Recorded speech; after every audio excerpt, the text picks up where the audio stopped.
Et puis il y a cette petite partie là, qui est là, on le voit, la partie bleue. Alors ça avait un peu disparu, non pas des bacs mais des rayons de chaussures. Bah, ça m'a l'air d'être un petit renfort pour l'hyperpronation, mais sans vraiment en être un. C'est-à-dire que c'est très fin, mais c'est très dur, tu vois. Et ça vient juste sous ton arche comme ça, pour pas que quand tu cours, si tu veux, que tu t'écrases comme ça. Je pense que voilà. Alors ça a beau être une chaussure pour profil neutre, à mon avis, sur les longues distances, quand ton pied commence un peu à fatiguer, quand tes muscles, tes tendons, tes jambes sont fatigués, que ta foulée est moins pure, et ben tu vas pouvoir bénéficier de ce petit insert. C'est vraiment un insert là pour le coup en plastique un peu dur. J'ai pas le nom encore une fois, je sais pas ce que c'est, mais je fais exprès si vous voulez parce que c'est facile d'aller regarder sur ASICS et puis de vous expliquer à quoi correspondent tous ces noms là. Mais moi je suis comme vous, c'est-à-dire que je suis avant tout coureur à pied et journaliste de course à pied grand public. Et donc si vous voulez, je fais comme vous. Quand j'arrive en magasin, je vais regarder la chaussure et puis je vais toucher la mousse, je vais toucher la tige et les noms comme ça un peu compliqués. Moi, ça m'intéresse pas tellement en fait de savoir ce que c'est. Voilà. Donc ça, je sais pas ce que c'est, si ce n'est que ce que je peux vous dire par expérience des tests de chaussures de course à pied et moi-même de coureur, c'est que ça c'est clairement un insert qui va jouer sur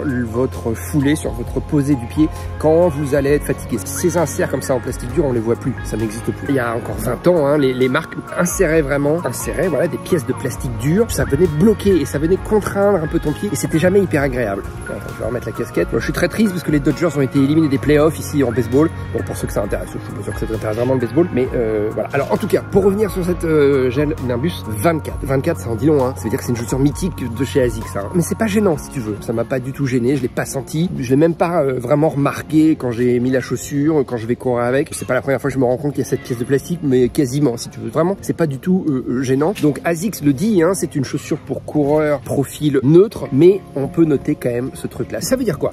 Ça veut dire que c'est une chaussure d'entraînement. C'est pas une chaussure pour aller faire un chrono de 10 km ou même pour aller faire un 3,15, un 3,10 ou un moins de 3 heures sur ton marathon. Allez, 3,15, tu peux la mettre, mais c'est pas la chaussure idéale pour aller vite. Par contre, c'est la chaussure idéale pour t'entraîner longtemps, lentement. Pourquoi? Parce que son amorti, son confort, ça c'est vraiment les points forts de ce modèle. Voilà.